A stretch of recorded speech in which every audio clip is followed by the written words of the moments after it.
Kansas City Chiefs advance to their 5th straight AFC Championship game as they defeat the Jacksonville Jaguars by the final score of 27-20. But Chiefs Kingdom, as you know, it wasn't all sunshine and rainbows. This was a difficult game, and we had a big, unfortunate injury that we will discuss today. But before we get into that, you already know it's the live reaction of the AFC Divisional Playoff game. But before we get into all of that, please be sure to subscribe to the channel and like this video because you already know I'm going to keep you up to date on anything Kansas City Chief related that you do not want to miss out on. And without further ado, let's have some fun. Chiefs Kingdom, what a game. A game full of emotions. And it started off high power with firepower. And I really do not know how I want to go with this video, so this will probably be jumbled up everywhere because my emotions are everywhere. Of course, the topic of discussion is going to be Mahomes' injury. But first, let's start off and focus on the start of the game when the defense came out. They looked amazing and caused a 3-and-out, and then the offense came out, and you could tell this was going to be an amazing game for Patrick Mahomes. He came out on that first series and he was wheeling and dealing. I think that whole drive was all highlight reels where he was throwing sidearms, jump passes, scrambling, making plays. And then on that second drive, yes, I'm not first because I'm jumping ahead, and of course I want to talk about the injury, but Travis Kelce ends up scoring a touchdown that drive, and let's get to it because I want to talk about it, is Mahomes' injury. And I know how all Chiefs Kingdom felt because that's how I felt. I didn't think we would lose the game because for some reason, something told me, and even though Mahomes came back, but if Mahomes was going to miss the whole game, something told me Chad Henne was going to come in and show out and do his thing. But going back to the Mahomes injury, I know a lot of you are going to say it's one of the dirtiest plays, and it can be a dirty play. I think I'm 50-50 with it because, yes, Arden Key, he saw Mahomes through the ball, and then he just, I don't want to say deliberately, but the way it looked, just bam, all body weight on his ankle, and it doesn't look good. Now, if Arden Key was to make a pitch or say his innocence and plead his innocence and all that, I didn't wrap up the quarterback because roughing the passer, I don't want to put my full body weight on him. I can see that being his case too. That's why I'm 50-50 with it because it looks so ugly and gruesome. And I can see it being a dirty play, and then I can see the player coming back like, well, I wasn't trying to do roughing the passer, and then the next series he actually gets roughing the passer on Chad Henne. But it just goes to show you, one, that the heart, the type of warrior Patrick Mahomes is. We know he hates to miss games, hates to miss any plays, specifically in the playoffs, and I will tell you, every single play he was out there, even to the end of the game, I was holding my breath, and I wasn't even looking at honestly, I was fortunate when we ran the ball, and I felt like we didn't even run the ball enough for how hurt he was, even though the run game was on point, which we'll get to. But when we was throwing, I was holding my breath because if anyone touches him, this could be worse. Because the first thing in my head is when he came back out and he kept playing right after the hit, it was you don't know if anything's torn there. What if he tore an Achilles or something like that? We don't know. Initially, it does look like a high ankle sprain, and that's what they are saying too. The MRI came back negative, but you don't know in live action. Definitely when you can't take the test when he's just already jumping back into the field of play, and it's just please don't hurt yourself more, because if you do tear your Achilles, you're basically going to miss the majority of next year as well. My standpoint was, see what Henne can do, get him out there, and try to have him win the game. He's done it in the past. He did it a couple years ago against the Cleveland Browns.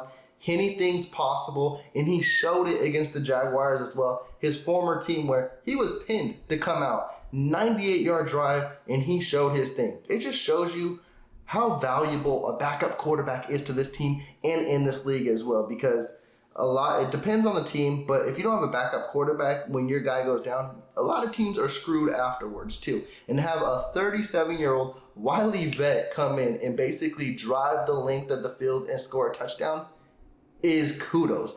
Big props, huge props. And now that he's done it in 2 divisional games, he's definitely signified a legacy with Chiefs Kingdom because he's helped them advance twice in the playoffs. And it's been huge. And also, too, I want to say it's a testament to the Kansas City Chiefs as well, because throughout the end of the season and throughout this playoff stretch, too, is I'm going to kind of sidetrack a little bit, but we've heard a lot about the San Francisco 49ers and how they're one of the most complete teams, how they have one of the best weapons, one of the best defenses, and they can plug in any quarterback and do really well.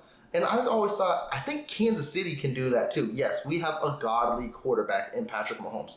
No one is like him, and I am grateful for that. But at the end of the day, whether it's like an Alex Smith tier or a Chad Henne tier, they can find a way to pull out victories. And my thing was, if Mahomes is legit hurt and if Henne's going to keep scoring points, let him score points and let's see what happens moving forward. And if he can win the game, let him win the game. Mahomes can rest the rest of the game and then move forward. But also, too, I understand the mentality is like, this is win or go home. You need your MVP player out there. And your MVP player isn't going to sit on the bench. And that's exactly what he did. He got off the bench in an instant, and he made sure after halftime he was coming out and he was playing football. And again, even after halftime, it wasn't pretty by any stretch of the imagination. It wasn't pretty until it needed to be pretty, until he proved he was him, because he doesn't need to prove he's him. But if you want him to have a Michael Jordan-esque type flu game type of game, he threw a touchdown, a jump pass touchdown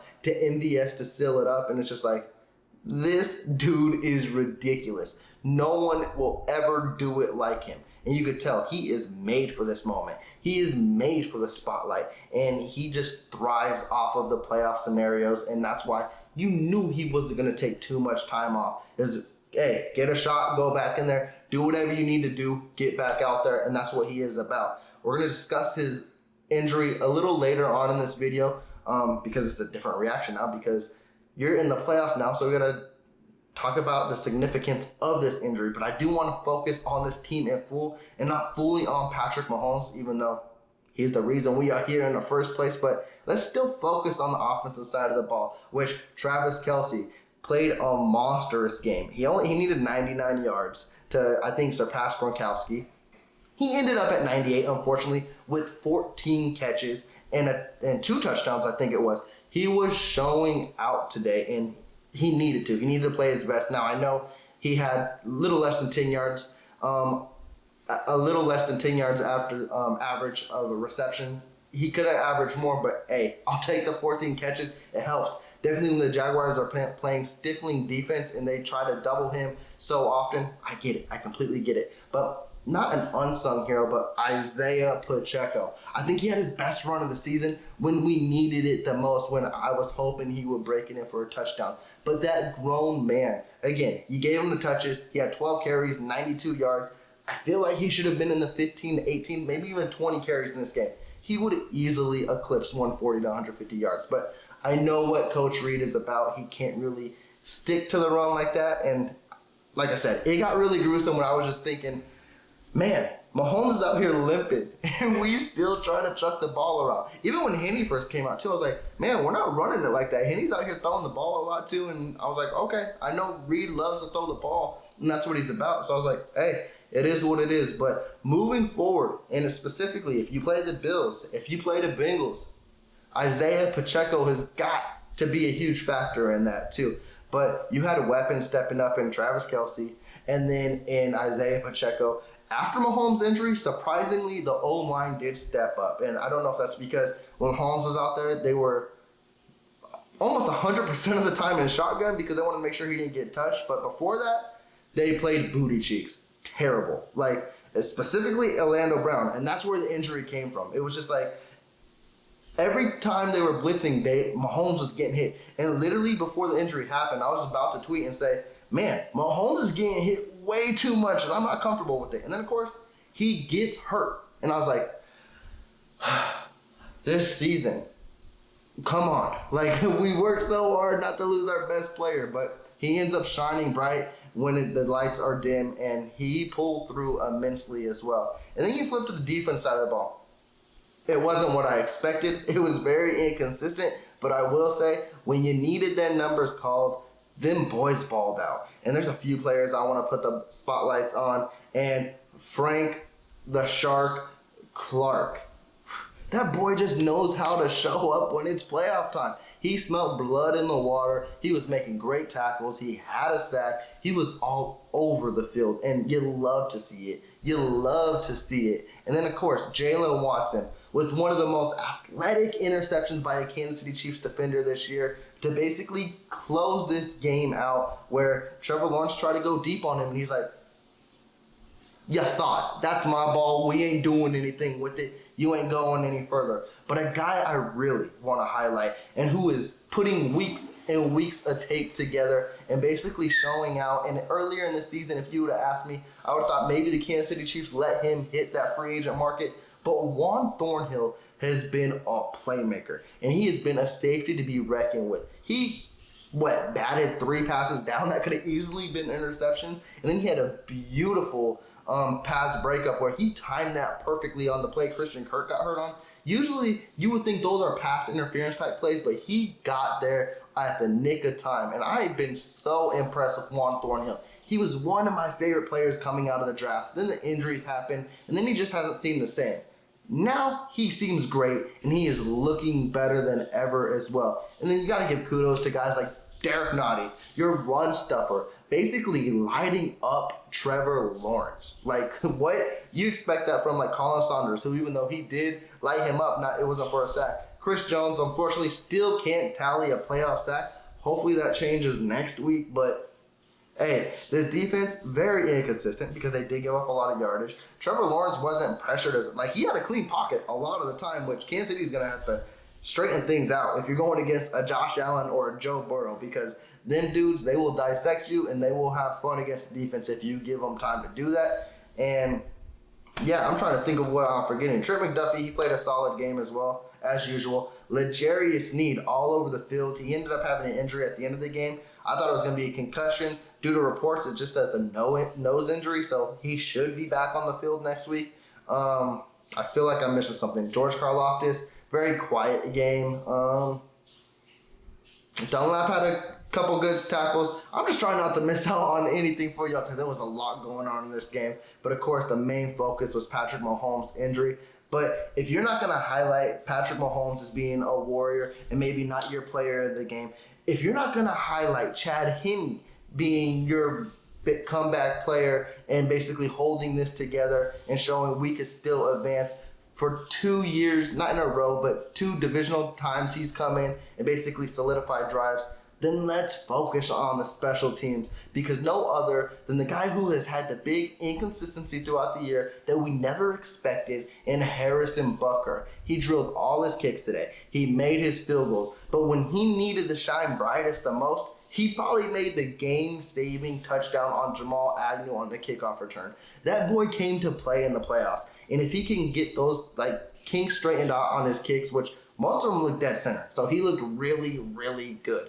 If he could do good there too. The only thing that really got me uncomfortable with special teams was kicking off to Jamal Agnew. Again, I know kickers have the control of whether they want line drives, whether they want it to go out of the end zone, whether they place it at the 1 and make it returnable.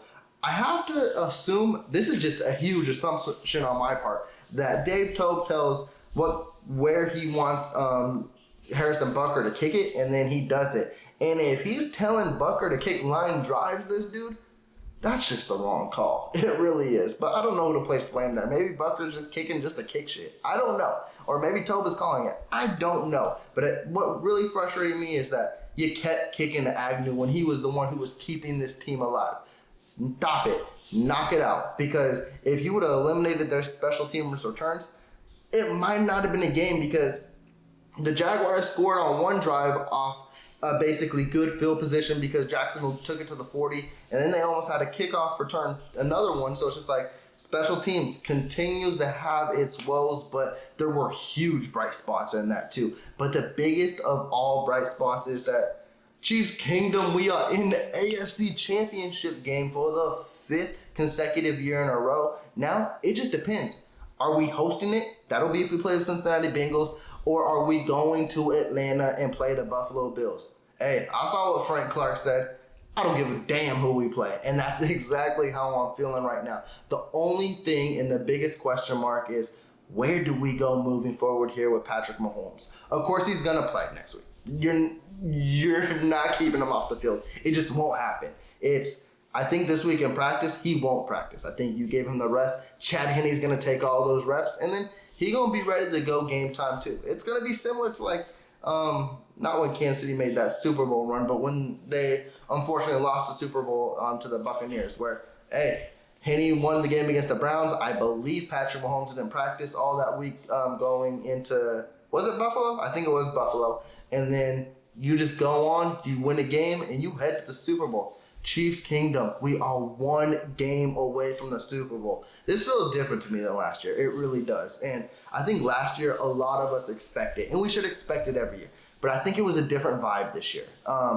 Again, nothing solidified or set in stone, but the way I'm feeling is we was counted out. Like, it was the Chargers, it was the Broncos, it was the Raiders, it's the Bengals, it's the Bills, it's the Ravens. The Chiefs lose Tyreek Hill. They lose the Honey Badger.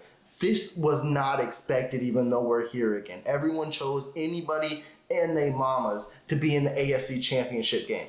Look at us. You can't stop him, and that's the boy Patrick Mahomes himself. He will still be on full display no matter who he plays in the AFC Championship game. He ain't going out without a fight. That's why it feels different to me this year. It feels like this is our year just because Chiefs Kingdom expects it, but just because everyone counted us out and we still in it, it's such a beautiful thing. So I'm going to be tuned in tomorrow, and I'm going to be watching this Bills-Bengals game, and I'm not going to lie to y'all. I'm rooting for the Bengals. I want to dethrone them. I want to take them off their high horse. They think they own us. And what better way to do that than solidifying your trip to Arizona and going to the Super Bowl? But Chiefs Kingdom, I am closing this video off short. I probably did miss a lot of things. Dive in the comments down below. Let me know what was your favorite part of the game. I don't even know if y'all had a favorite part of the game. Honestly, I don't even know if I did, because when Mahomes got injured, it was like, can I even watch this game? Like, what are we doing from here? Like, so I don't know if I had a favorite part, but just let me know how you feel about the game at home. As you see, I'm jittery. I'm amped up. Get me to next Sunday. Let's have fun. Let's do this. Please be sure to subscribe to the channel. Give me that big thumbs up if you like this video. Y'all already know I'm going to check in with y'all shortly. Y'all take care. Enjoy this Eagles-Giants game. We'll see y'all next week. Deuces.